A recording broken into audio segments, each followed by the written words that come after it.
اعوذ باللہ من الشیطان الرجیم بسم اللہ الرحمن الرحیم الحمد للہ رب العالمین والصلاة والسلام علی سید الانبیاء والمرسلین حبیب الہ العالمین ابی القاسم محمد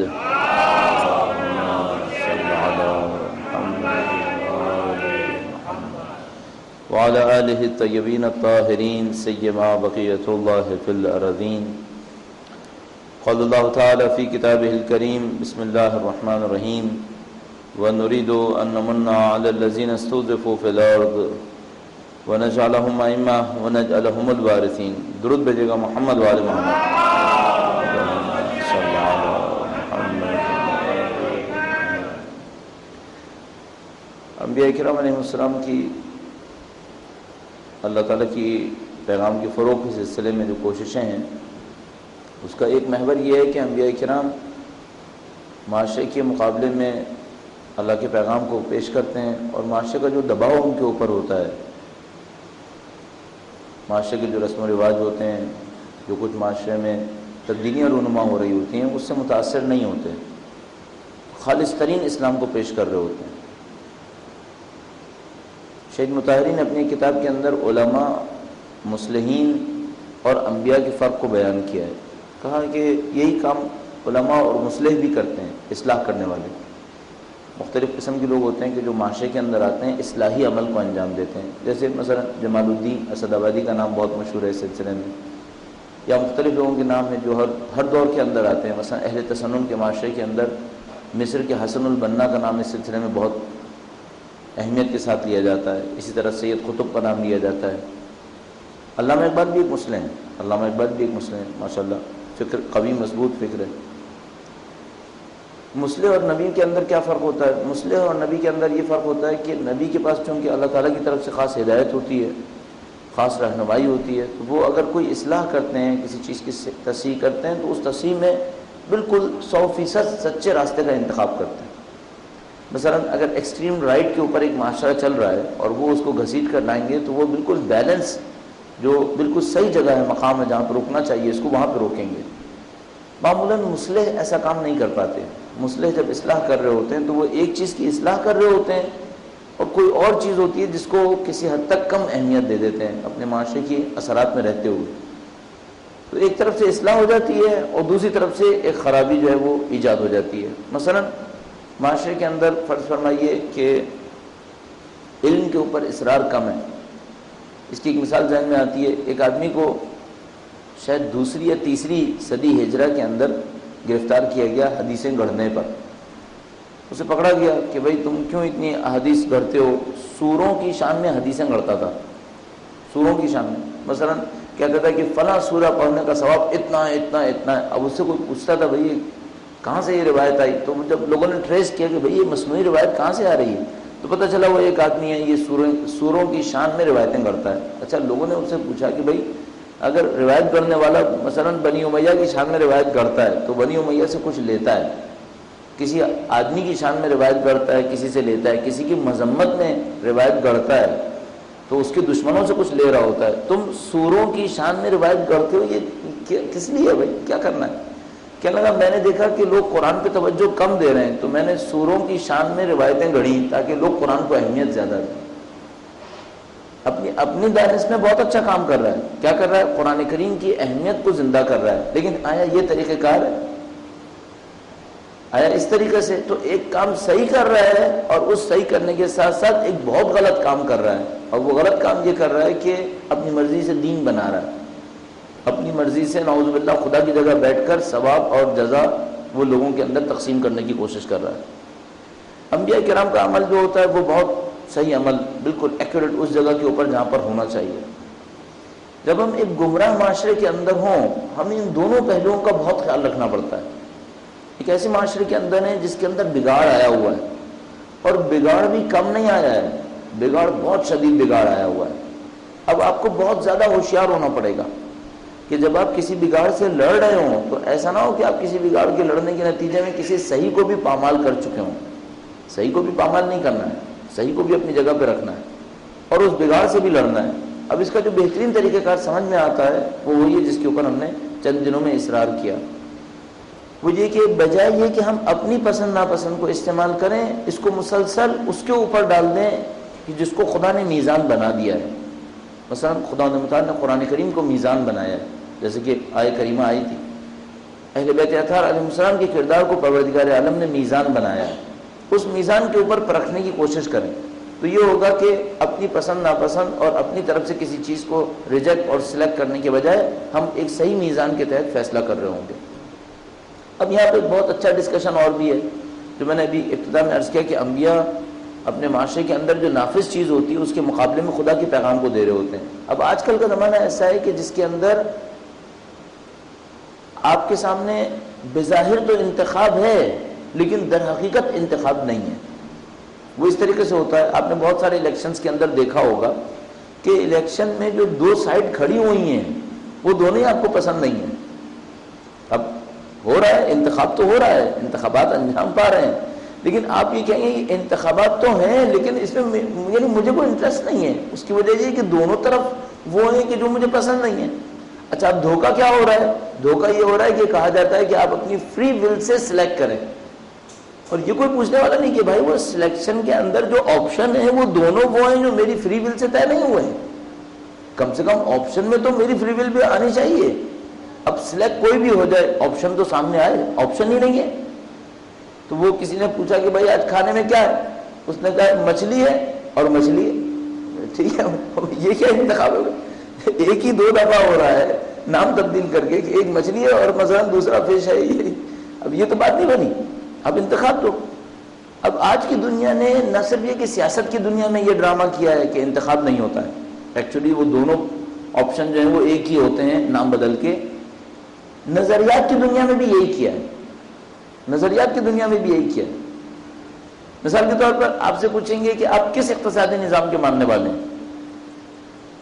اب یہ ہمارے ساتھ تقریباً ہر کچھ دنوں کے بعد کی داستان ہے۔ مثلا ہم کیپٹلزم کے مخالف ہیں، اس کا مطلب یہ کہ آپ سوشلزم کے ماننے والے ہیں۔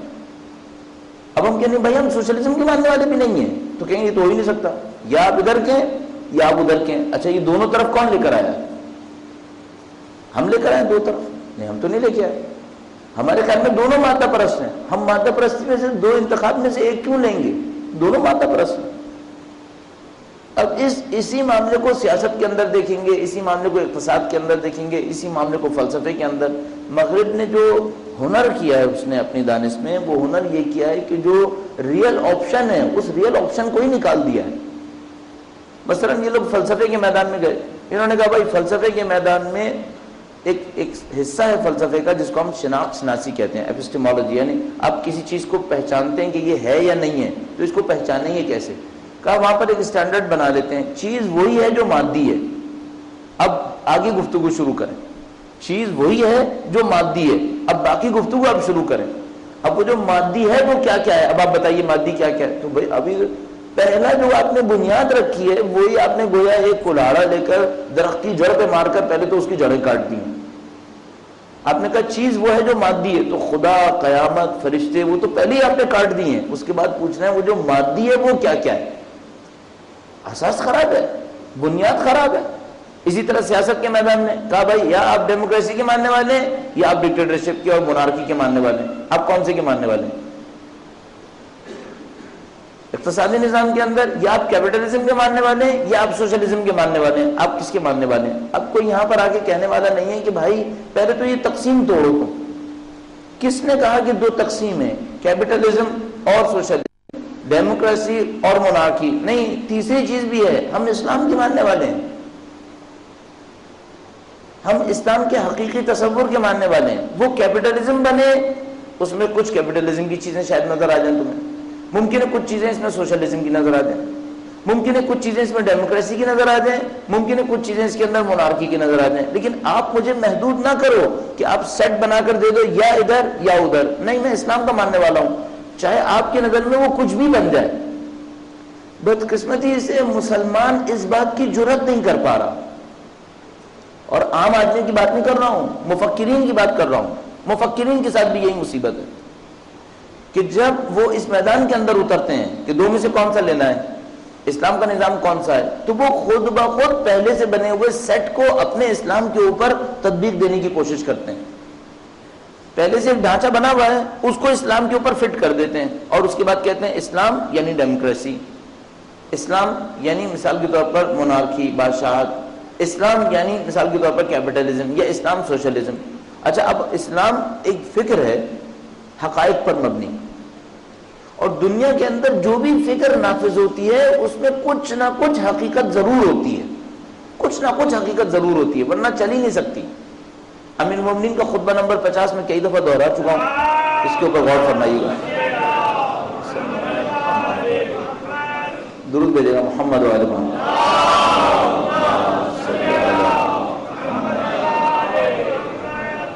تو مولا فرماتے ہیں کہ کوئی چیز باطل بن کے سامنے نہیں آتی کہ کہیں ہم باطل ہیں، ہمیشہ حق میں سے کچھ لے کر آتی ہے۔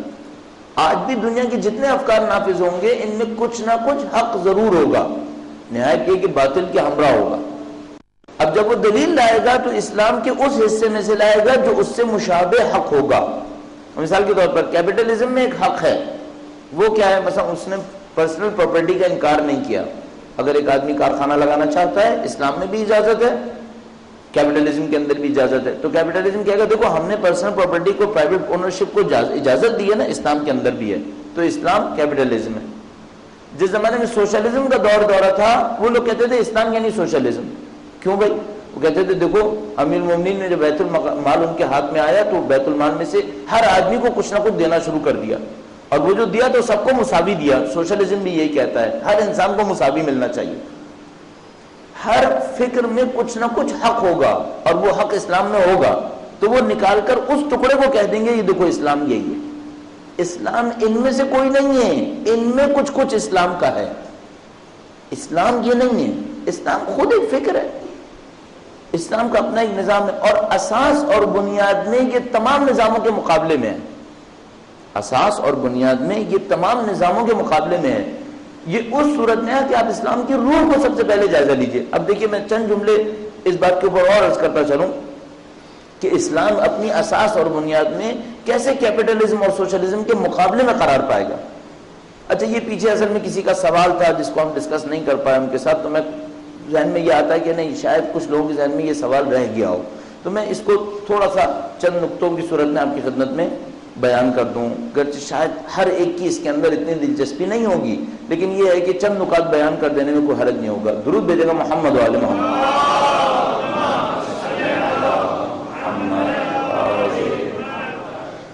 ہم لوگ شکلوں پہ مقایسہ کرتے ہیں تو ہمیں کیپٹلزم اور اسلام میں شباہت مل جائے گی، شکل کا مقایسہ کریں گے تو سوشلزم اور اسلام کے اندر شباہت مل جائے گی۔ بنیاد میں مقایسہ کریں، اسلام میں سب سے اہم وہ بنیاد ہے جس کے اوپر یہ دین کھڑا ہوا ہے۔ بنیاد کیا ہے؟ بنیاد تصور حیات ہے، زندگی کا تصور۔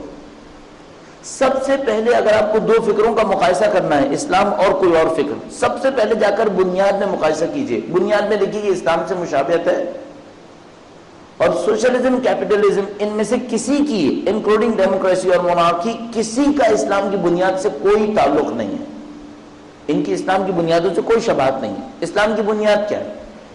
کئی دن اس بات کے اوپر اصرار ہوا، اسلام کی بنیاد میٹیریلزم نہیں ہے، اسلام کی بنیاد وجود کو بہت وسعت کے ساتھ دیکھنے پر ہے۔ مثال کے طور پر اسلام یہ کہہ رہا ہے کہ وجود میں خالق ہے سب سے اول، سب سے بڑا وجود، سب سے طاقتور قدرت مند وجود خالق کا ہے۔ وجود میں انسان کا بدن چھوٹا وجود ہے، روح زیادہ بڑا وجود ہے، دنیا چھوٹا وجود ہے، آخرت زیادہ بڑا وجود ہے۔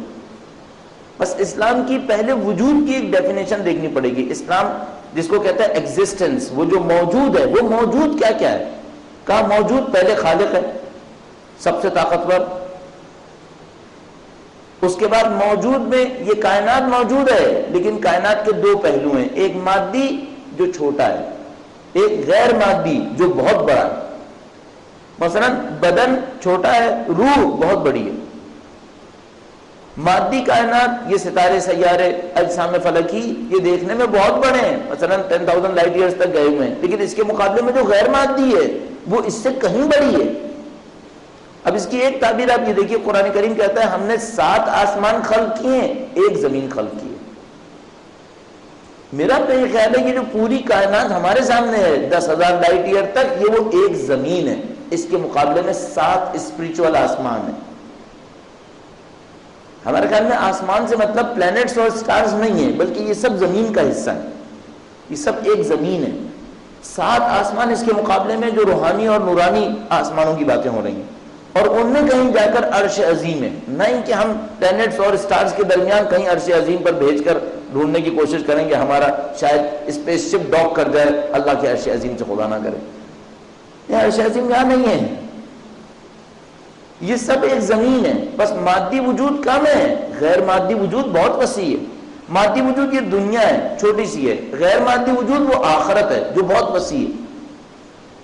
یہ اسلام کا نظام حیات ہے، اگر کوئی اس کو نہ دیکھے اسلام سمجھ میں آ ہی نہیں سکتا، کوئی اس کی طرف توجہ نہ دے۔ اب معمولاً ویسٹرن اسکالر یہ نہیں کرتے، معمولاً ویسٹرن اسکالر یہ کہیں گے بھئی اسلام کیپٹلزم سے ملتا جلتا ہے، کیوں؟ کیپٹلزم کے اندر بھی یہ ہے، اسلام میں بھی یہ ہے۔ کوئی جا کر یہ نہیں دیکھتا کہ اسلام کی روح کس چیز کے اوپر ہے۔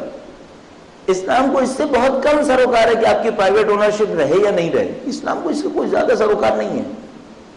رہے تب بھی ممکن ہے، نہ رہے تب بھی ممکن ہے، لیکن اساس اس بات پر ہے کہ دنیا اصل دیکھنے کی ہے ہی نہیں، آخرت اصل دیکھنے کی ہے۔ اس بات کو ہم نہیں دیکھتے، ہم مقایسہ کرتے ہیں شکلوں کا۔ اسلام کی روح کا مقایسہ کرو، اب جب اس روح کو آپ دیکھیں گے تو سوشلزم بھی میٹیریل ہے، کیپٹلزم بھی میٹریلسٹک ہے، دونوں مادہ پرست ہیں۔ اس کے مقابلے میں اسلام آئے گا کہ جس کے اندر مادہ پرستی وہ اس صورت میں ہے ہی نہیں جو دین ادیان غربی کے اندر، مغربی ممالک کے اندر اس وقت رائج ہوا ہوا ہے۔ اسلام اپنی ایک فکر رکھتا ہے، اپنی ایک اساس رکھتا ہے، اگر آپ اس فکر اور اساس کو نہ سمجھیں تو پھر شہادت فضول ہے۔ اگر آخرت کا وہ تصور نہیں ہے آپ کے پاس جو اللہ نے دیا ہے، روح کا وہ تصور نہیں ہے آپ کے پاس، خالق کا وہ تصور نہیں ہے، تو پھر شہادت فضول ہے، اپنی زندگی کیوں ختم کریں؟ اصلا پھر 1 پیسہ صدقہ دینا فضول ہے، کیوں دوں؟ ضرورت کیا ہے؟ اپنی زندگی کو دیکھوں، دوسروں کو کیوں دیکھوں؟ مفاد پرستی کی خاطر شاید کسی کو دے دوں، ورنہ نہیں دوں گا۔ تو یہ پورا سسٹم جب تک کوئی نہیں دیکھے گا اسلام سمجھ میں نہیں آئے گا۔ جب وہ پورا سسٹم آپ کو سمجھ میں آ جائے اور اس پر آپ کو یقین ہو جائے، اور یہی اصول دین ہے۔ اصول دین در حقیقت یہی ہے کہ جن کے اندر آپ کو اپنی عقل کو استعمال کرنا ہے۔ مثلا قیامت اصول دین میں سے ہے، اس دنیا کے بعد ایک اور زندگی جس کے اندر اعمال کا حساب کتاب ہوگا، اس کے اندر جزا و سزا ہوگی، یہ اصول دین میں سے۔ اگر کوئی اسے نہ مانے اس کا مطلب ہے اسلام کو نہیں مانتا، ختم ہو گیا معاملہ۔ خالق کو نہیں مانتا اس کا مطلب ہے اسلام کو نہیں مانتا، روح کو نہیں مانتا اس کا مطلب ہے ختم، اسلام کو نہیں مان رہا ہے۔ یہ اصول دین ہے، جب آپ ان کے اوپر ایمان لائیں گے تب اسلام کی عمارت سمجھ میں آئے گی، ورنہ کچھ سمجھ میں نہیں آنے کا۔ اب ہم مسلمانوں کے ساتھ جو مشکل پیش آ رہی ہے مجھے کہ ہم اس ظاہر کے اوپر تو بہت اصرار کر رہے ہیں، اور وہ جو اصل اور اساس اسلام ہے اس کو انڈرسٹوڈ لے رہے ہیں کہ جیسے اس کے تو ہم معتقد ہیں ہی، جبکہ اصل میں جو گڑبڑ ہے وہ وہیں پر ہے۔ مفکرین کے ساتھ بھی یہی مصیبت ہے کہ وہ اسلام کے ظاہر کو مشابہ کرتے ہیں، اس کے اندر شباہتیں ڈھونڈ رہے ہیں، اور عام افراد کے اندر بھی یہی مشکل آ رہی کہ وہ جو اساس اسلام ہے، روح اسلام ہے، اس روح اسلام کے اوپر توجہ کم ہے۔ اگر وہ روح اسلام زندہ ہو جائے، اس کو میں نظریہ حیات کہہ دوں، روح اسلام کا نظریہ حیات، زندگی کو دیکھنے کا طریقہ کار، پھر سارے کام آسان ہیں۔ پھر تقوی اور پرہیزگاری کوئی ایسی چیز نہیں ہے جو زبردستی تھوپنی پڑے گی، نہیں، پھر تقوی اور پرہیزگاری خود بخود حاصل ہونے والی چیز ہے۔ کوئی قیامت کو سمجھتا ہو، خدا کو سمجھتا ہو، اپنی روح کو سمجھتا ہو، کوئی گناہ کیوں کرے گا؟ احمق تھوڑی کہ گناہ کرے گا۔ بالکل ایسے جو آئمہ نے مثالیں دی کہ کوئی جان بوجھ کر زہر کیوں کھائے گا؟ جب اس کو پتا ہے کہ میری بدن کے لیے یہ دوائی یا یہ سبسٹینس جو ہے یہ کیمیکل نقصان دہ ہے، اسے کیوں کھائے گا؟ اسی طرح اگر کسی انسان کو یقین ہو جائے کہ گناہ یعنی خدا کی مخالفت، خدا جو اس کائنات کا بنانے والا ہے، خدا جس نے میری پوری ہمدردی کے ساتھ رہنمائی کی ہے، پھر اس کی مخالفت کیوں کرے گا؟ اب فرض فرمائیے آپ کو ایک بھول بھلائیوں کے اندر بھیج دیا جائے، ایک جگہ بھیج دیا جائے، یہ اصطلاح شاید ہمارے جوان کم استعمال کرتے ہیں، بھول بھلائیاں، ایک ایسی جگہ جہاں بہت سارے راستے بنے ہوئے ہیں، ہر راستے میں خطرہ ہے۔ مثلا آپ کو بتا دیا جائے کہ دیکھو بھائی یہاں جیسے ہی 2 قدم اٹھاؤ گے 5 راستے بن جائیں گے، ہر راستے کے بھی 5 راستے بنیں گے، اور ہر راستے کے 5 راستے بن جائیں گے، ایک صحیح ہے اس میں سے، اور باقی سب کے اندر مصیبت ہے، کہیں مائنز لگے ہوئے ہیں، کہیں حشرات بچھے ہوئے ہیں، کہیں پر اوپر سے کچھ گرے گا، کہیں نیچے سے زمین پھٹ جائے گی، ہر چیز غلط ہے، ایک راستہ صحیح ہے۔ کیئرفل رہے گا یا نہیں رہے گا؟ کسی کو بھیج دیں ایک راستے کے اندر، کہیں 5 5 5 5 آپشنز تمہارے پاس ہزاروں میں ہیں، ان ہزاروں میں سے ایک صحیح۔ اب آپ اس کو ایک گائیڈ لائن بھی دے دیں، 10 نکات پر مبنی گائیڈ لائن دے دی کہ بھائی یہ گائیڈ لائن ہے، جب بھی آپ کے سامنے آپشن آئے کون سے راستے پہ جانا ہے، ایک صحیح ہوگا، باقی سب غلط ہوں گے، اور وہ غلط بھی ایسا ہوگا ڈیڈلی ہوگا، گھسو گے مرو گے۔ یہ 10 لائنز ہیں، ان کے تحت سلیکٹ کرنا ہے راستہ، ان 10 میں سے ایک بھی مس کر دیا مارے گئے۔ اب بتائیے تقوی اختیار کرے گا یا نہیں کرے گا؟ ان 10 لائنز پہ چلے گا یا نہیں چلے گا؟ اس کو پھر سمجھانے کی ضرورت نہیں ہوگی کہ بیٹا پہلے ایک لائن کو پڑھنا دیکھنا ہوا یا نہیں ہوا، دوسری کو نہیں، خود سے کرے گا، نہیں کرے گا مرے گا۔ تیسرے چوتھے انتخاب کی باری نہیں آئے گی، تیسرے دوسرے میں ہی ختم ہو چکا ہوگا۔ جو انسان اس نظام کو سمجھ جائے کہ یہ نظام کیا نظام ہے، والعصر کو سمجھ جائے کہ والعصر کا پیغام کیا ہے، انسان گھاٹے میں ہے، انسان خسارے میں ہے۔ قرآن کریم محمد ان الانسان لظلوم کفار، انسان ظلم کرنے والا، کفران نعمت کرنے والا ہے۔ انسان کو فوراً سمجھ میں آ جائے گا میں بہت خطرناک جگہ پر ہوں، ہدف بہت اونچا ہے، پہنچنے کی جگہ جو مقصد ہے وہ تو بہت اونچا ہے، وَرِضْوَانُ مِنَ اللَّهِ أَكْبَرُ ذَلِكَ الْفَضْلُ الْكَبِيرُ، وہ جگہ بہت اونچی ہے لیکن خطرات اتنے زیادہ ہیں کہ خدا نمتا فرماتا ہے ان الانسان لفی خسر، انسان بہت شدید گھاٹے میں ہے۔ اس کے بعد گائیڈ لائن دیتا ہے کہ تو دیکھو بھائی تم نے صحیح زندگی گزارنی ہے، یہ چند راستے ہیں، ان کے اوپر عمل کر لو، ان کے اوپر عمل کرو، تمہاری زندگی صحیح گزر جائے گی۔ قرآن کریم میں بہت ساری جگہوں کے اوپر وہ صفتیں بتائی گئی ہیں جو انسان کے اندر ہونی چاہیے۔ مثلا میں نے عرض کیا بھول بھلائیوں میں بھیجا، آپ نے بتایا کہ دیکھو بھائی تمہارے آپشن کل ملا کر 1000 کچھ ہوں گے، ان میں سے ایک صحیح ہوگا۔ ہر وقت چوز کرتے وقت 10 کی یہ گائیڈ لائن ہے، ہر قدم پر ان 10 کو دیکھنا ہے۔ وہ 10 رٹ لے گا، اپنے ہاتھ میں سنبھال کے رکھے گا، کہیں ایسا نہ ہو یہ مس ہو جائے۔ کوئی اس طرح قرآن کو تھام لے گا اگر اس کو پتا چل جائے یہاں کیا ہو رہا ہے۔ یہ نہیں ہوگا کہ آپ کے آج قرآن پڑھا تھا وہ کہتا ہے اچھا ہاں یاد تو آج تو یاد ہی نہیں رہا، یہ نہیں کرے گا۔ پھر کیوں؟ بھول بھلائیوں میں کھڑا ہے، اگلی دفعہ پھر انتخاب کرنا ہے، 10 لائنیں نہیں ہیں ہاتھ میں، تو کھڑا ہو جائے گا وہیں پر، کہے گا میں آگے نہیں جاؤں گا۔ کیوں؟ اس کو پتا ہے ایک قدم رکھوں گا غلط قدم رکھوں گا مارا گیا، اس 10 کے بغیر کیسے آگے بڑھوں؟ کیوں مولا کائنات قرآن کریم پر اتنا اصرار کر رہے ہیں؟ کیوں پروردگار عالم کا اتنا اصرار ہے تم اہل بیت کے بغیر آگے نہیں بڑھنا؟ من آتاکم نجا ومن لم یاتکم ہلک، جو آپ تک پہنچ جائے گا نجات پائے گا، جو آپ سے دور رہ جائے گا وہ ہلاک ہو جائے گا۔ یہ وہ گائیڈ لائن ہے، اس کے تحت نہیں چلے مارے گئے۔ اچھا یہ ہمیں سمجھانا کیوں پڑ رہا ہے لوگوں کو؟ کیونکہ نظام سمجھ میں نہیں آیا۔ اس بے وقوف کی طرح جو ان بھول بھلائیوں کے اندر بغیر کسی ہیلپ کے گھس آیا ہے، اسے پتہ ہی نہیں کہ یہاں ہو کیا رہا ہے، 2 قدم اٹھانے کی دیر ہے، ہلاکت ہی ہلاکت ہے۔ اور اگر کسی کو پتہ چل جائے بغیر 10 پوائنٹ کے ہلے گا بھی نہیں۔ ہم قرآن کریم کو اس لیے اہمیت نہیں دے پا رہے کہ ہم سمجھ نہیں رہے ہم ہیں کہاں، ہم سمجھ نہیں رہے نظام کیا ہے۔ اچھا عجیب بات یہ ہے، بالکل ایسے جیسے قرآن کہتا ہے نا بات جگہ پر تم نے اتنے مردے اٹھا لیے تمہیں پتہ نہیں چلا۔ ہم اپنی آنکھوں سے ہلاک ہوتے دیکھ رہے ہیں لوگوں کو، اب بھی سمجھ میں نہیں آئی بات۔ یا تو ایسا ہوتا کہ بھائی جو نہیں چل رہے اس منصوبے کے اوپر وہ کامیاب ہو رہے ہیں، ان کو ہلاک ہوتا اپنی آنکھوں سے دیکھ رہے ہیں، کیا یہ ہلاک ہو رہے ہیں، تباہ و برباد ہو رہے ہیں، سب نظر آ رہا ہے، لیکن پھر بھی ہوشیاری نہیں ہے۔ اب ہم جیسوں کو جس کو خدا تعالیٰ نے توفیق دے دی مثال کے طور پر کہ اہل بیت اطہار علیہ السلام کی تھوڑی بہت معرفت نصیب ہو گئی، قرآن کریم سے تھوڑی بہت آشنائی نصیب ہو گئی، ہمیں بہت احتیاط کرنی چاہیے، اپنے کام کے اوپر بہت توجہ دینی چاہیے۔ اب دیکھیے اسی طرح خدا تعالیٰ نے ان آیات کریمہ کے اندر مومنین کی چند اوصاف کو بیان کیا، یہ اسی گائیڈ لائن کی طرح ہے۔ عقل مند کو چاہیے ان کو رٹ لے، سوچے یہ میری زندگی میں ضرور ہونے چاہیے، اگر یہ نہیں ہے اس کا مطلب ہے میں مصیبت میں پھنس جاؤں گا۔ چند آیات آپ کی خدمت میں عرض کرتا ہوں۔ درود بھیجے گا محمد والے محمد.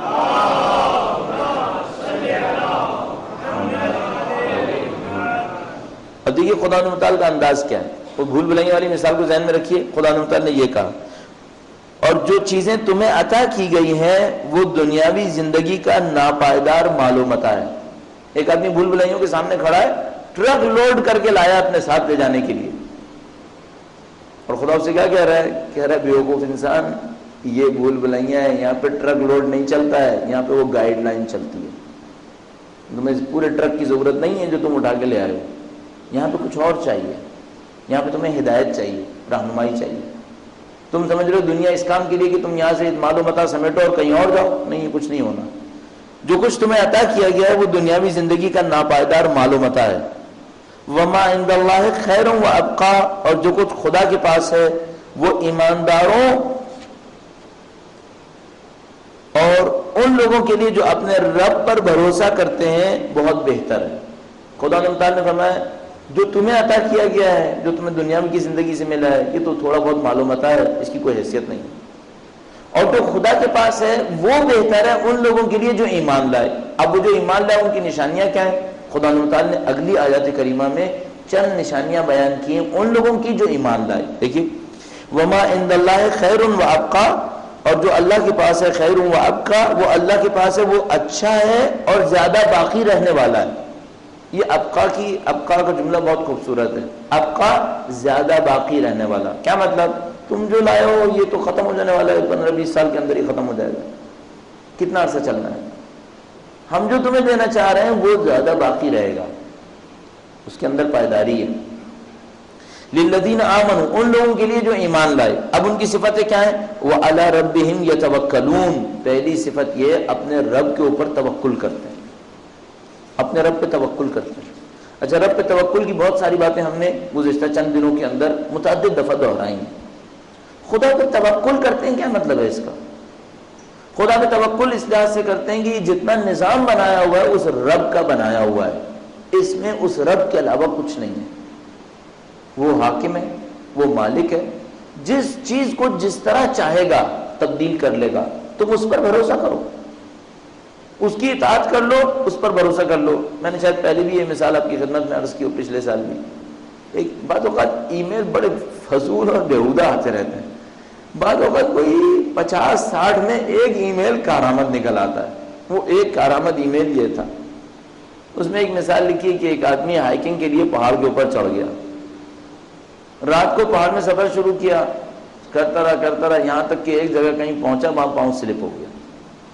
رسی تو باندھ چکا تھا, سلپ ہوا تو ہوا میں لٹک گیا. اب شدید سردی کا زمانہ ہے, رات کا وقت ہے, نظر کچھ نہیں آ رہا ہے, ہوا میں لٹکا ہوا ہے. کچھ سمجھ میں نہیں آیا کیا کرے, نہ اوپر جا پا رہا ہے نہ نیچے گرنے کی ہمت ہے کہ چھوڑ دے اپنے آپ کو نیچے گرے. اب نہیں معلوم نیچے کہاں جانا ہے. لٹکے سوچتا ہے کہ اگر میں کچھ گھنٹے لٹکا رہا تو میں سردی سے ویسے ہی یا خو کے مر جاؤں گا, اب کیا کروں؟ تو اپنے ذہن میں خدا کو فریاد کرتا ہے, کہتے ہیں خدایا تو میری مدد کر دے, میرے سارے وسیلے کٹ گئے, میرے پاس کچھ نہیں رہا ہے, تیرے سوا کچھ نہیں ہے خدایا, تو مدد کرنے والا ہے. اس میں اس طرح لکھا ہے, بس خدا کہتا ہے ٹھیک ہے میں ہوں, تمہاری سن رہا ہوں, کیا چاہیے؟ کہتا ہے خدا مجھے نجات دے دے اس مصیبت سے. کہنے لگا کوئی, خدا نے کہا کوئی اور ہے جو مدد کر سکے؟ کہنے لگا نہیں خدایا کوئی نہیں ہے یہاں, تیرے سوا کچھ نہیں ہے. خدا نے کہا پھر رسی کاٹ دے. رسی کاٹ دے. کہنے لگا خدایا اگر رسی کٹ گئی تو میں گر جاؤں گا. خدا نے کہا تو ابھی کہہ رہا تھا کہ میرے سوا کوئی نہیں ہے, ابھی تجھے رسی اتنی عزیز کیوں ہے؟ پھر رسی کاٹ دے, میں مدد کر رہا ہوں. تو کہاں جائے گا؟ نیچے بھی گرے گا, نیچے بھی میری طاقت ہے نا. کتنے ہزار فٹ سے گرے گا تو میری طاقت سے نہیں ہے, پھر جہاں سے بھی گرے گا میری طاقت. تو رسی کاٹ دے. کہنے کا نہیں خدایا تو رسی جوڑی چھوڑ دے, پھر میری مدد کرنے کا. نہیں ایسے نہیں ہوگی, رسی کاٹ پھر مدد کرے. کہنے لگا نہیں. لٹکا رہا, صبح کو ریسکیو ٹیم آئی, دیکھا مر چکا تھا, صرف 2 فٹ اوپر تھا زمین سے. رسی کاٹتا تو زمین پہ گر جاتا, بچا تھا. احمق رسیوں پہ اعتماد کیے ہوئے لٹکے ہوئے، خدا پہ اعتماد نہیں کر رہے۔ اب اپنی زندگی میں دیکھیے کتنی رسیوں پہ لٹکے ہوئے۔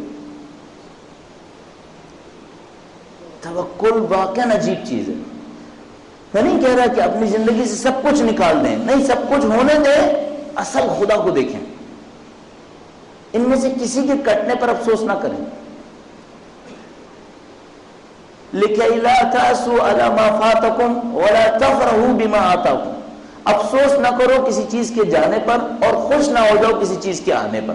یہ خدائی کا نظام ہے، خدا پہ بھروسہ کرو۔ یہ دنیا ساری اپنی رسیاں کاٹ دے، خدا ہے، خدا پہ توکل کرو۔ اور یہ مصیبت آپ کی خدمت میں عرض کرتا رہوں کہ جب تک رسیوں پہ اعتماد کیے ہوئے لٹکیں وہ خدا نہیں ملے گا۔ خدا ملتا ہی اسی وقت ہے جب ان رسیوں پہ سے اعتماد ختم ہو جائے۔ میں نہیں کہہ رہا کاٹ دیں، اعتماد ختم کر دیں، ان پہ اعتماد مت کریں۔ آپ کی زندگی میں بہت کچھ ہے، دوست، احباب، رشتہ دار، دولت، یہ وہ، آپ کو اپنی زندگی میں سوچنا ہے میری زندگی میں مشکل پڑی کون کام آئے گا۔ ان میں سے کسی پہ اعتماد مت کریں، خدا پہ اعتماد کریں، کیوں؟ خدا کام آئے گا۔ مت سوچیں اس موقع پر میں نے اتنا پیسہ اس جگہ پہ رکھا ہوا ہے، میں جب بوڑھا ہونے لگوں گا مجھے کوئی بیماری ہو جائے گی وہاں سے پیسہ نکال لوں گا، میری یہ جائیداد ہے میں اسے بیچ دوں گا۔ یہ سب باتیں مت کرو، نہیں معلوم جب مصیبت آئے گی تو کن کن بلاؤں کے ساتھ آئے گی، کیا بچے گا اس میں سے، کسی کو کچھ نہیں معلوم۔ خدا پہ اعتماد کرو۔ میرے پاس تو ویسے ہی کچھ نہیں ہے نا، میرے پاس تو خدا کے اعتماد کو ہے بھی نہیں، جس کے پاس ہے اس سے کہہ رہا ہوں بھائی کچھ جتنا کچھ بھی ہے اس کو خدا کے سامنے حقیر سمجھو، اس کی کوئی حیثیت نہیں، خدا ساتھ دے گا بس۔ جس کے پاس نہیں ہے اس کو سمجھنا آسان ہے، جس کے پاس ہے اس کو یہ سمجھنا بہت مصیبت ہے۔ کیوں؟ اس کی رسیاں جو لٹکی ہوئی ہیں نا وہ اس کو پریشان کرتی رہتی ہیں، سوچتا رہتا ہے یہاں سے یہاں سے یہاں سے کہیں نہ کہیں سے کچھ اور سے ہو جائے گا۔ نہیں، وہ خدا پہ بھروسہ کرو۔ بس پہلی چیز توکل کرے، توکل خدا متعال کی ذات مقدس پر۔ درود بھیجیں محمد و آل محمد۔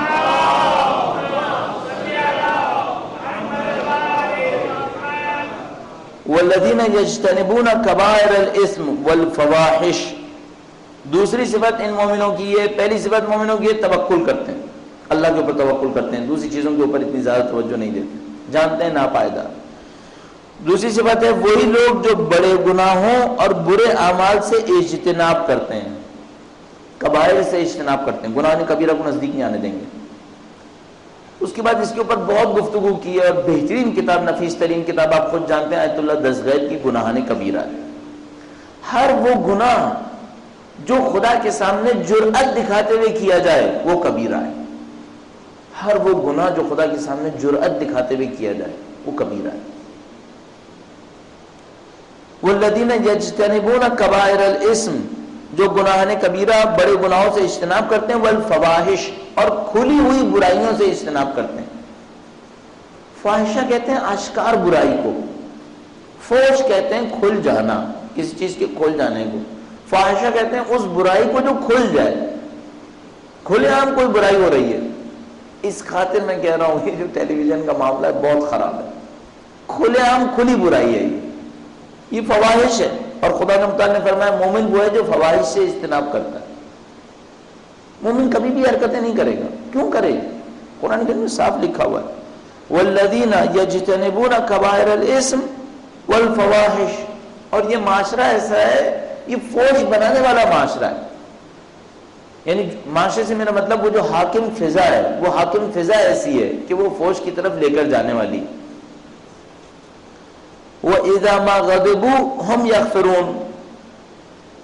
اب فوائد میں سے ایک مثال اور بھی عرض کرتا چلوں۔ مثلا ایک آدمی، بعض اوقات لوگوں کے چلنے کا انداز بھی عجیب ہوتا ہے نا، مثلا سورہ لقمان کے اندر کہا کہ زمین پہ اکڑ کے مت چلو، تم زمین کو پہاڑ نہیں سکو گے، وَلَن تَبْلُغَ الْجِبَالَ طُولًا، اور نہ پہاڑوں کی جتنے بلند ہو سکو گے، زمین پہ اکڑ کے نہیں چلو، زمین کے اوپر متواضع ہو کر چلو۔ کچھ لوگوں کا چلنے کا انداز ایسا بتاتا ہے اس کے اندر تکبر ہے، انداز ایسا ہوتا ہے۔ اب میں نقل اتار کے نہیں بتانا چاہوں گا کہ انداز کیسا ہوتا ہے، لیکن دیکھ کے سمجھ میں آتا ہے آدمی متکبر ہے، نہیں ہونا چاہیے انسان کو۔ یہ کھلی برائی میں سے ایک برائی ہے، انداز متکبرانہ ہے۔ کیوں متکبرانہ انداز؟ دوسرے انسانوں کی طرح سمجھو۔ اپنے آپ کو، ایک مرض ہوتا ہے بعض لوگوں کے اندر، اپنے آپ کو پرومیننٹ سمجھنا یا اپنے آپ کو اہم بنانے کی کوشش کرنا۔ اس کی کوئی ضرورت نہیں ہے ہم انسانوں کو۔ دوسرے انسان سب ہمارے جیسے ہیں، اپنا دوسرے انسانوں کا جیسا بنانے کی کوشش کرو، ان کو اپنا جیسا سمجھنے کی کوشش کرو، یہ امپورٹنٹ ہے۔ مولا کائنات کا وہ رویہ ہمارے سامنے، سڑک سے گزر رہے ہیں، دیکھا فقیر بیٹھے ہوئے، انہوں نے کہا کہ اے علی ہمارے ساتھ کھانا کھائیں۔ مولا فوراً تشریف فرما ہوئے زمین کے اوپر بیٹھ گئے، ان کے ساتھ ایک لقمہ کھا لیا۔ اپنی جیسا سمجھتے ہیں، اپنے ساتھ رکھنے کی کوشش کرتے ہیں۔ کوئی کام کسی اہل بیت اطہار علیہ السلام نے ایسا نہیں کیا جس میں وہ معاشرے سے الگ نظر آئیں، جبکہ پوری انسانیت سے اٹھ کر تھے، لیکن کوئی کام ایسا نہیں کیا۔ مثلا مجھے مولوی ہونے کے ناطے کوئی کام ایسا نہیں کرنا چاہیے جس میں میں لوگوں سے علیحدہ نظر آنے کی کوشش کروں۔ آپ کو بھی نہیں کرنا چاہیے، چاہے آپ مالدار ہوں، چاہے آپ مالی لحاظ سے کہیں پر ہوں، معاشرتی لحاظ سے کہیں پر ہوں، دوسرے انسانوں کی طرح رہیے۔ لباس میں عرف کو اختیار کیجیے، لباس ایسا پہنیے جو دوسرے سب ویسے ہی پہن رہے ہیں، ایک جیسے نظر آئیے، انسانوں کے ساتھ نظر آئیے۔ انسانوں سے اٹھ کر نظر آنے کی کوشش مت کریں، کوئی فائدہ نہیں ہے اس عمل کے اندر۔ وَإِذَا مَا غَضِبُوا هُمْ يَغْفِرُونَ، تیسری صفت مومن کی یہ ہے کہ جب غصے میں آتا ہے، غیظ و غضب میں آتا ہے تو بخش دیتا ہے۔ بہت بڑی بات ہے، بہت مشکل کام ہے۔ غیظ و غضب میں آتا ہے تب بھی بخش دیتا ہے، جیسے کہ ہمارے پاس ساتویں امام کا واقعہ موجود ہے، درود بھیجیں محمد و آل محمد۔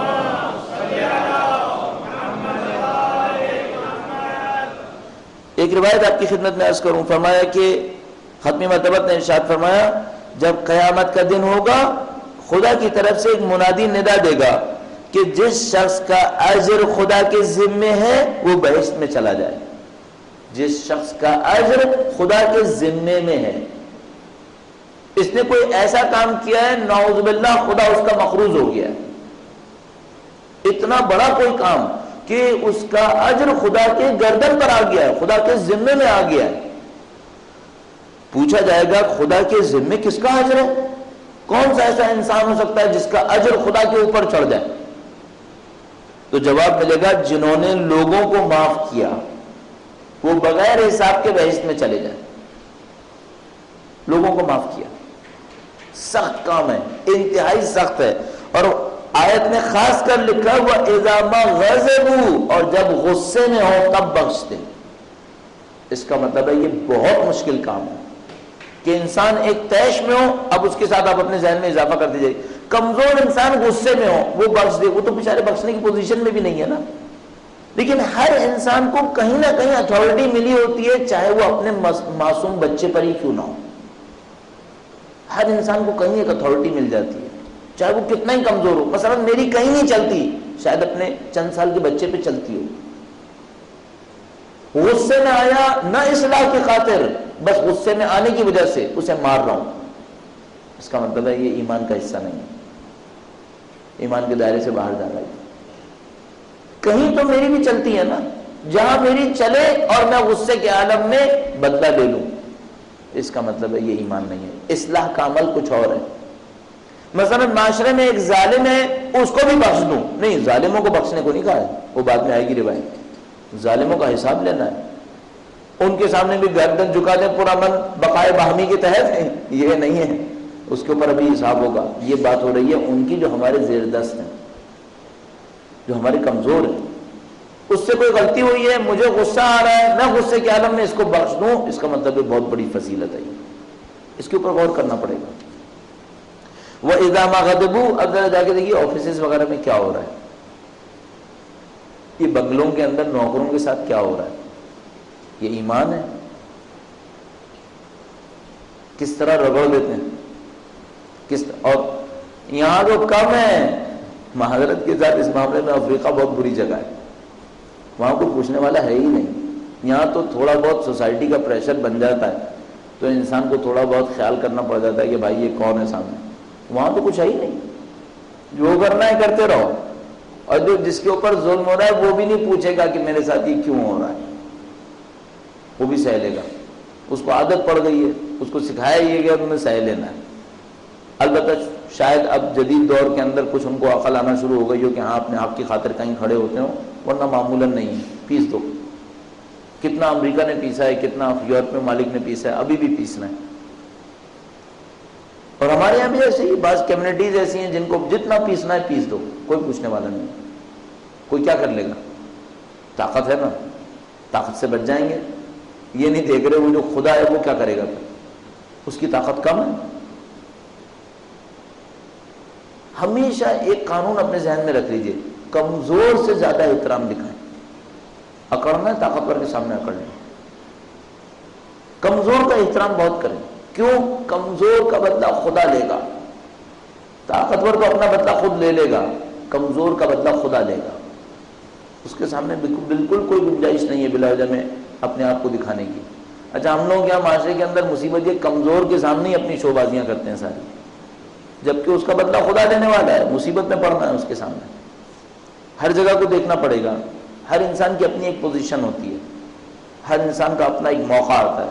میں نے عرض کیا کم از کم معصوم بچوں کے سامنے وَإِذَا مَا غَضِبُوا هُمْ يَغْفِرُونَ، اور جب غصے میں آتے ہیں تو بخش دیتے ہیں۔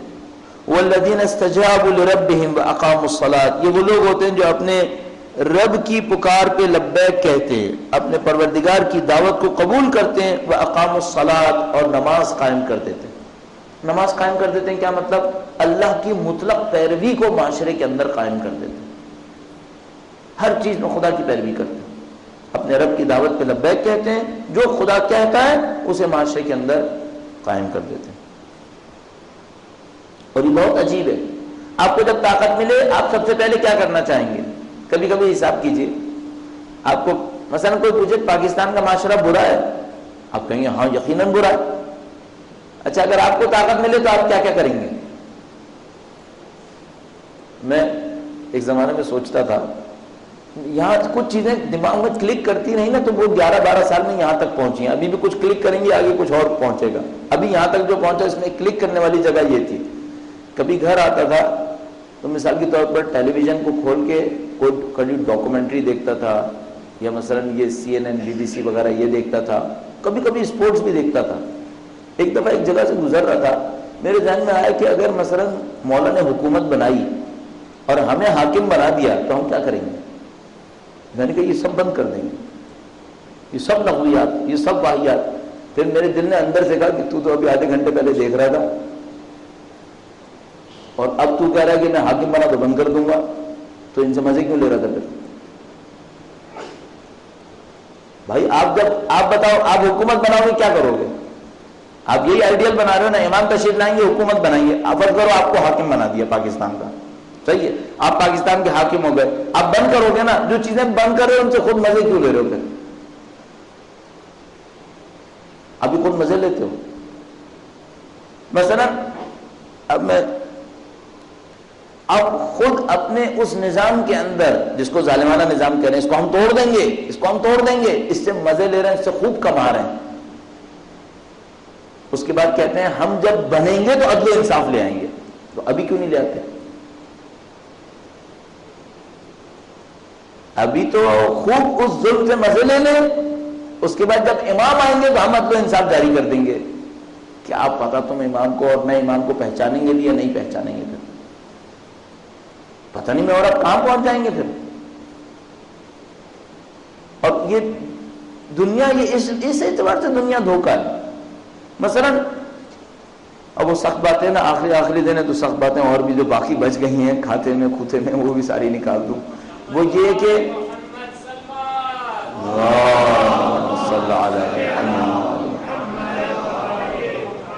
مثلا میں مہینے کے 1 لاکھ روپے کماتا ہوں، قناعت سے زندگی گزاروں تو کتنے میں گزر سکتی ہے؟ فرض کر لیتے 60,000، صحیح ہے۔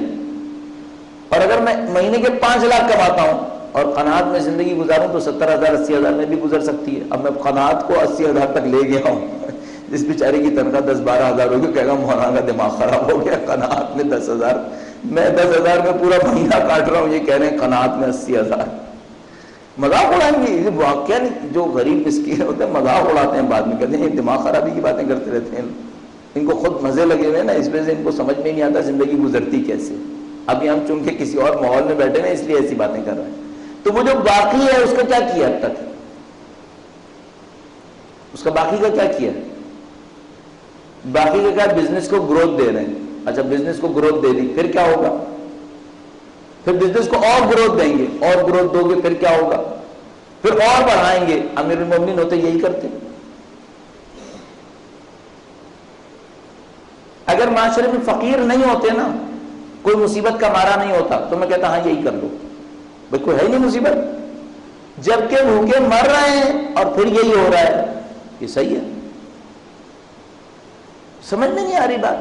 اچھا اب جب یہ سوچتا ہوں نا کہ بھائی مجھے تو یوں سمجھ میں آ رہی ہے، دوسرے دوست احباب سے کہتا ہوں جو ہمارے مولانا دوست احباب ہیں، ان سے کہتا ہوں بندگان خدا اگر میں غلط سمجھ رہا ہوں تو مجھے سمجھاؤ یار کہ اصل کچھ اور ہے، تاکہ میں غلط نہ بولوں. تو سب کہتے ہیں نہیں صحیح کہہ رہے ہو. تو صحیح کہہ رہے ہو تو اس پر کو بولتے کیوں نہیں؟ پھر میں اکیلا بولتا ہوں تو لوگ مجھے سنا کہ یہ تم ایک اکیلے نئی باتیں کہہ رہے ہو. اگر یہ بات غلط ہے تو آ کے بتاؤ کہ بھائی یہ بات غلط ہے.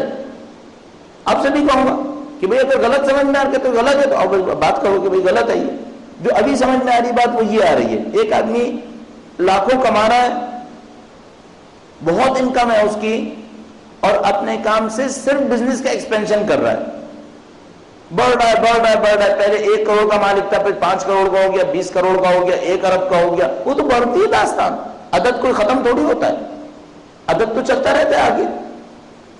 اور وہ انسان ہے وہ پیچھے چلے جا رہے ہیں. اور عجیب بات یہ کہ اگر اس نظام کے سلسلوں کو جوڑیں تو اصل میں ان غریبوں کا ہی پیٹ کٹ رہا ہے جو یہاں پہ جمع ہو رہا ہے.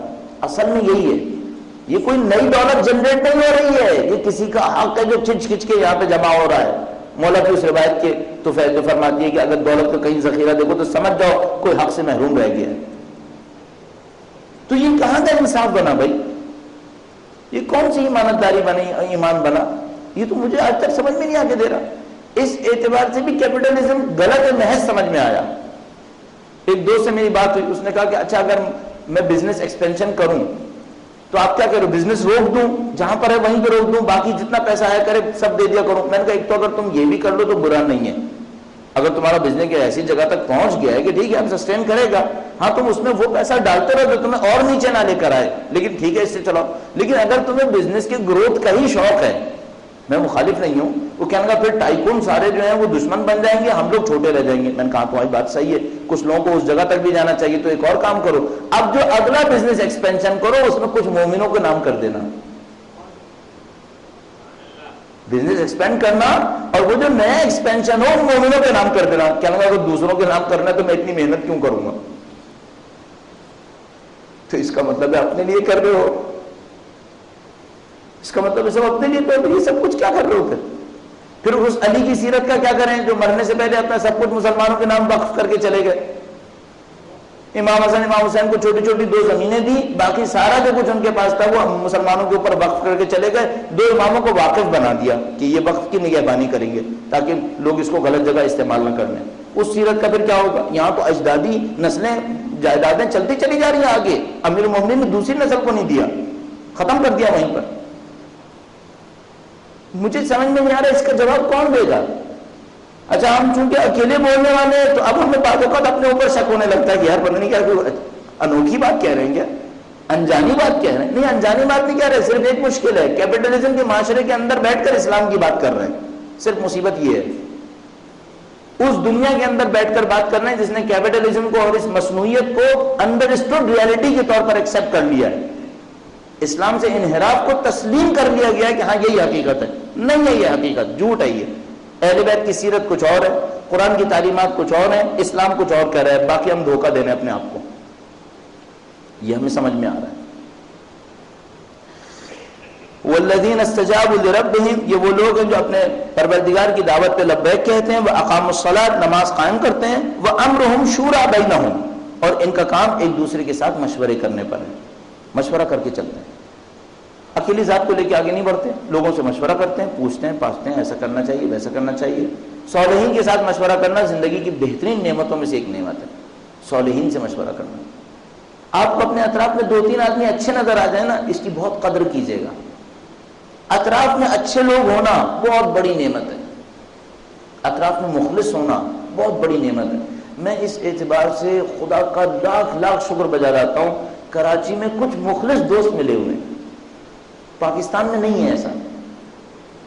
یقین مانے پاکستان میں ایک دو جگہ ہے جہاں پر جاتے ہیں تو وہاں پہ مخلص دوست کہتے ہیں کہ ہاں یار اطراف میں کچھ اچھے لوگ ملے ہوئے ہیں، ورنہ وہ ترستے ہیں اس بات کو کہ یار تمہیں اطراف میں تمہیں اچھے لوگ مل گئے، بہت بڑی بات ہے.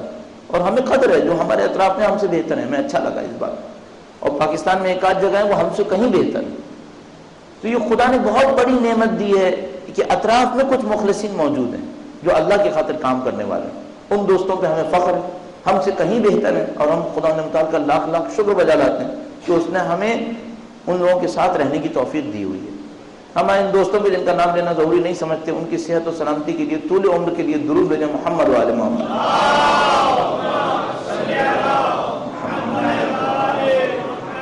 وَأَمْرُهُمْ شُورَىٰ بَيْنَهُمْ وَمِمَّا رَزَقْنَاهُمْ يُنْفِقُونَ.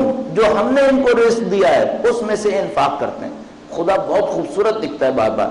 دیکھیے جگہ جگہ لکھا ہے جو ہم نے دیا ہے، ہم نے دیا، یہ بتانے کے لیے جو تمہارے ہاتھ میں ہے وہ تمہارے بابا کا تمہارا نہیں ہے، ہمارا ہے. ایک جگہ فرماتا ہے مما آتاکم، جو ہماری طرف سے تمہیں ملا ہے، ہم نے تمہیں دیا ہے. بار بار یہ جملہ آیا ہے، الف لام میم چند جملہ کا مما آتا مما رزقناہم. جگہ جگہ یہ بتانا چاہتے تم قارون نہ بن جانا کہ کمانے کے بعد کہو یہ میں نے کمایا. قارون نے یہ کام کیا تھا، کمانے کے بعد کہا میں نے کمایا. خدا نے کہا میں بیچ میں نہیں آنی چاہیے، جو کچھ تمہارے پاس ہے وہ ہم نے تمہیں رزق دیا ہے. اصل میں کیا ہے، اللہ نے تمہیں امانت دار بنایا ہے اپنی ربوبیت کے اندر. پالنے والے ہمیں تمہیں واسطہ بنایا ہے، تم واسطے کو صحیح سے انجام دو گے تمہیں آگے بڑھا دیں گے. تم رب صحیح نہیں بنے، تم نے بیچ میں فراڈ کیا، اس ربوبیت کے انکار پر تمہیں سزا ملے گی. ربوبیت کے انکار پہ سزا ملے گی. وَمِمَّا رَزَقْنَاهُمْ يُنْفِقُونَ، جو ہم نے رزق دیا اس میں سے انفاق کرتے ہیں. اب یہ رزق بہت وسیع ہے، اس میں علم بھی ہے، اس میں پرہیزگاری بھی ہے، اس میں امانت داری بھی ہے، سب کچھ اس کے اندر شامل ہے. ایک حصہ مال ہے، بدترین خیانتیں چونکہ سب کے اندر ہو رہی ہیں اس میں بھی ہو رہی ہے، اس کا تذکرہ کیا. علم بہت بڑا رزق ہے پروردگار کا، انفاق نہ ہو پھر مصیبت ہے، پھر خدا متعال کا عذاب ہے اس کے اوپر. وَالَّذِينَ إِذَا أَصَابَهُمُ الْبَغْيُ هُمْ يَنتَصِرُونَ. یہ آخری جملہ بس عرض کروں، 39ویں آیہ کریمہ. اور یہ وہ لوگ ہیں جب ان پر ظلم ہوتا ہے تو سر نہیں جھکاتے بلکہ ایک دوسرے کی مدد کے ساتھ ظلم کا مقابلہ کرتے ہیں. ظلم پہ سر جھکانے کو نہیں کہا ہے، ظلم پہ مقابلہ کرنے کو کہا ہے. مقابلہ کرو. خدا تعالیٰ نے کسی آیہ کریمہ میں یہ نہیں کہا جب تم پہ ظلم ہو تو تم صبر کر لو، نہیں، ظلم پہ مقابلہ کرو. ہاں صبر وہاں پر ہے جب تم مقابلہ کرنے پر آئے مصیبت میں پھنس گئے، صبر کرو پھر اللہ اس کا بدلہ لے گا. وَسَيَعْلَمُ الَّذِينَ ظَلَمُوا أَيَّ مُنقَلَبٍ يَنقَلِبُونَ. جلد جان جائیں گے ظلم کرنے والے کہ کیسا تبدیل کرنے والا تبدیل کر دے گا. وہ تبدیل کرنے والا آنے والا ہے، وہ خود خدا ہے جو تبدیل کرنے والا ہے، اور پردہ غیبت میں اس کا نمائندہ ہے جو تبدیل کرنے والا ہے. اور وہ تبدیل کرنے والا سب کچھ تبدیل کر دے گا، سارے ظلم اٹھا کر پھینک دے گا، عدل و انصاف کو نافذ کر دے گا. وَسَيَعْلَمُ الَّذِينَ ظَلَمُوا أَيَّ مُنقَلِبٍ، کیسا تبدیل کرنے والا تبدیل کر دے گا. ظلم کے اوپر سر نہیں جھکانا ہے، ظلم کے اوپر سر اٹھا کر مقابلہ کرنا ہے. ہاں سر کٹے گا، خدا کی راہ میں کٹے گا، یہ ہوگا.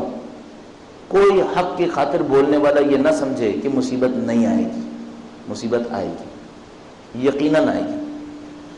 والذین اذا اصابهم الباغی، جب ان کے اوپر ظلم پہنچ جاتا ہے، ہم ینتصرون، مدد کے لیے ایک دوسرے کے ساتھ رہتے ہیں، مدد کے لیے آگے بڑھ جاتے ہیں. ہم سید الشہداء کے ماننے والے ہیں. یزیدی ظلم کے مقابلے میں سید الشہداء علیہ السلام اگر چاہتے تو بہت راستے تھے خاموش رہنے کے. متعدد دفعہ آپ کی خدمت میں عرض کروں گا، اگر سید الشہداء یہ کہتے نا کہ میں نہیں لڑوں گا تم لوگ لڑو، میں مدینے میں ہوں، کوئی نہیں اعتراض کرتا، کوئی اعتراض نہیں کرتا. کیوں؟ کیونکہ سب یہ کہتے کہ ہاں اللہ کے نبی کا نواسا ہے، اگر یہ میدان میں جائے تو حد کی حرمت ہو جائے گی. نبوت کا احترام بچانے کے لیے بھی اگر حسین نہ جاتے، لوگ مانتے کہ ہاں نبوت کا احترام محفوظ رہنا چاہیے. اور سید الشہداء بہت سارے راستے تھے سید الشہداء کے پاس. صرف اتنا ہوتا سید الشہداء مسجد نبوی کے اندر بیٹھتے تب بھی لوگ اس بات کو کہتے ظاہری طور پر کہ سید الشہداء نے صحیح کیا. البتہ یہ سید الشہداء جانتے تھے کہ بنی امیہ اتنے بڑے وحشی جانور ہیں کہ اگر سید الشہداء مسجد نبوی میں بھی بیٹھتے تو وہ مسجد نبوی کے تقدس کو پامال کر دیتے. سید الشہداء یہ جانتے تھے. سید الشہداء مکہ کی زندگی کے اندر جب مکہ انہوں نے چند مہینے زندگی گزاری اس دوران میں عبداللہ بن زبیر کو ملے. عبداللہ بن زبیر آیا سید الشہداء سے ملنے کے لیے خانہ کعبہ میں. ادھر ادھر کی باتیں کرنے کے بعد کہنے لگا آپ یہاں سے مت جائیے. امام نے بعد میں اپنے دوستوں کو بتایا یہ دل سے چاہتا ہے کہ میں چلا جاؤں, منافق ہے یہ. اس کے بعد عبداللہ بن زبیر سے کہا کہ اے عبداللہ بن زبیر حرم کے کبوتر بن کے زندگی مت گزارنا. حرم کے کبوتر بن کے زندگی گزارنے کا مطلب کیا ہے؟ یعنی کبوتر ناتوان ہے, دیکھتا ہے کہیں پناہ مل رہی ہے وہیں پہنچ جاتا ہے کہ جہاں پہ پناہ مل رہی ہو. تو حرم کے اوپر کبوتر آ جاتے ہیں. حرم کے کبوتر حرم کے نام پر اپنی جان بچانے کی کوشش کرتے ہیں. سید الشہداء نے کہا عبداللہ بن زبیر تم حرم کے کبوتر مت بننا. تم اپنی جان بچانے کے لیے حرم کے اندر گھس کے بیٹھ جاؤ گے اور تمہاری جان بھی نہیں بچے گی اور حرم کا تقدس بھی پامال ہوگا. 2 دفعہ یہی کام ہوا اگلے 10 سال کے اندر. عبداللہ بن زبیر کی وجہ سے 2 دفعہ خانہ کعبہ کے اوپر بنی امیہ نے پتھروں کی بارش کی آگ لگائی. 10 سال کے اندر 2 دفعہ خانہ کعبہ جلا اس عبداللہ بن زبیر کی وجہ سے. سید الشہداء نے کہا تھا حرم کے کبوتر مت بننا. پھر ایک جملہ ارشاد فرمایا اگر مجھے ایک بالش حرم سے دور جانے کا موقع ملا تو میں ایک بالش دور چلا جاؤں گا تاکہ حرم کی حرمت کے اوپر کوئی اثر نہ آئے. سید الشہداء نے کہا میں خانہ کعبہ کا تقدس محفوظ رکھوں گا. اگر ایک بالش دور جانے کا موقع ملا 1 بالش دور جاؤں گا. 2 بالش دور جانے کا موقع ملا 2 بالش دور جاؤں گا. جس دن ان کو یہ خبر ملی کہ بنی امیہ کے جاسوس حاجی بن کر حجاج کے درمیان آ گئے ہیں, ان کے پاس اسلحہ ہے احرام کے نیچے, آپ کو احرام پہننے کی حالت میں خانہ کعبہ کے اندر مارنے آئے, سید الشہداء نے پہلا فیصلہ یہ کیا کہ فوراً حج کو ترک کر دیا. نہ جان بچانے کی خاطر کہ اگر جان بچانے کی خاطر ہوتا سید الشہداء اور محاذ تشکیل دے دیتے وہیں پر. اپنے حاجیوں سے کہتے تم بھی اسلحہ باندھ کر میری حفاظت کے لیے کھڑے ہو جاؤ. فوراً انہوں نے اقدام اٹھایا, انہوں نے کہا باہر نکل آؤ, حرم سے باہر آ جاؤ. کیوں؟ انہوں نے کہا میں حرم کے اندر خون بہانا پسند نہیں کروں گا. حرم کا تقدس محفوظ کر لیا. کس قیمت پر؟ قیمت اندازہ لگائیے گا. سید الشہداء نے حرم کا تقدس محفوظ کر لیا اپنے حرم کی پامالی پر. اپنے حرم کی پامالی. خانہ خدا حرم خدا ہے, عزت دار ہے. سید الشہداء کے حرم خدا ہے. سید الشہداء کا گھر حرم خدا ہے. سید الشہداء کی مخدرات حرم خدا ہے. سید الشہداء کا گھر حرم خدا ہے. شب عاشور ایک موقع آیا جب اصحاب کو پتہ چلا بی بی زینب پریشان ہے. ابھی بھی اپنے مظاہر کے پاس آیا, کہا ابھی بھی کیا مشکل ہے, ابھی بھی کیوں پریشان ہے ابھی تک؟ کہا ہم وفا کا یقین دلائیں کہ تشریف لائے. سید الشہداء سے کہا ہم بی بی زینب سے خطاب کرنا چاہتے ہیں, اجازت دی. کہا ابھی بھی ہم آپ کے نوکر ہیں, ہم آپ کی جان بچانے کے سامنے بڑے ہیں, ہم اپنی جانیں بچانے کے لیے نہیں آئے, ہم حرم کے دماغ کے لیے آئے ہیں. آپ حکم فرمایا کہ اپنے آپ کو مار دیں گے. اس موقع پر کسی بیوی نے اندر سے کہا تاریخ میں نام نہیں ہے, کہا حسین کے حرم کی دماغ کے لیے لڑتے رہو. واللہ عجیب موقع ہے, نبی زادی کہہ رہے ہیں حرم کے دماغ کے لیے لڑتے رہو. ناموس سے حسین کے اوپر وار ہو رہا ہے. خدا نے بتایا جانتا تھا حسین کس جنگ کو لڑ رہے ہیں. دیکھا حرم خدا کی خاطر اپنے حرم کو قربان کر رہے ہیں. پھر خدا نے حسین کی حرم کی حفاظت کی ہے. جتنی دیر یہ سر چلتا رہا قرآن کی تلاوت کرتا رہا. خدا حرم حسین کی حفاظت کرتا رہا. سید الشہداء کا سر تلاوت کرتا رہا. سید الشہداء کا سر موجودہ دکھاتا رہا. حرم خدا کی خدا نے حفاظت کی ہے. ایک موقع آیا, سید سجاد شام کے دربار کے اندر, شام کی مسجد کے اندر تشریف لاتے ہیں. منبر کے اوپر بیٹھتے ہیں اور اس کے بعد چند جملے ارشاد فرماتے ہیں، یہ کہتے ہیں اے لوگوں جو جانتے ہیں وہ تو جانتے ہیں، جو نہیں جانتے وہ پہچان لیں، انا ابن مکہ میں مکہ اور منہ کا بیٹا ہوں، انا ابن ہل والحرم میں ہل و حرم کا بیٹا ہوں، انا ابن طہ و یاسین میں طہ اور یاسین کا بیٹا ہوں۔ وَسَيَعْلَمُ الَّذِينَ ظَلَمُوا أَيَّ مُنقَلِبٍ يَنقَلِبُونَ۔ اے پاک پروردگار تجھے واسطہ محمد و آل محمد کا اس قلیل سی عبادت کو قبول فرما۔ اے پاک پروردگار تجھے واسطہ محمد و آل محمد کا ان کی نورانیت سے دلوں کو منور فرما۔ اے پاک پروردگار تجھے واسطہ محمد و آل محمد کا دنیا اور آخرت میں اہل بیت کی ہمراہی نصیب فرما۔ اے پاک پروردگار تجھے واسطہ محمد و آل محمد کا ان کے چاہنے والے دنیا میں جہاں کہیں بھی ہوں ان کی جان مال عزت و آبرو کی حفاظت فرما۔ اے پاک پروردگار تجھے واسطہ محمد و آل محمد کا اس دنیا سے زندگی کا اختتام اہل بیت کی راہ میں شہادت قرار فرما۔ اے پاک پروردگار ماہ مبارک رمضان کی آخری شب ہیں، پاک پروردگار اگر اب تک ہمارے گناہوں کی مغفرت نہ ہو سکی ہے، پاک پروردگار تجھے واسطہ محمد و آل محمد کا ہمارے تمام گناہ صغیرہ و کبیرہ کی مغفرت فرما۔ اے پاک پروردگار سید و سردار مولا اور آقا امام آخر الزمان کے ظہور میں تعجیل فرما، ان کے قلب مقدس کو ہم سے راضی و خوشنود فرما۔ پروردگارہ ہمیں اور ہماری اولادوں کو ان کے بہترین آبان و انصار میں قرار فرما۔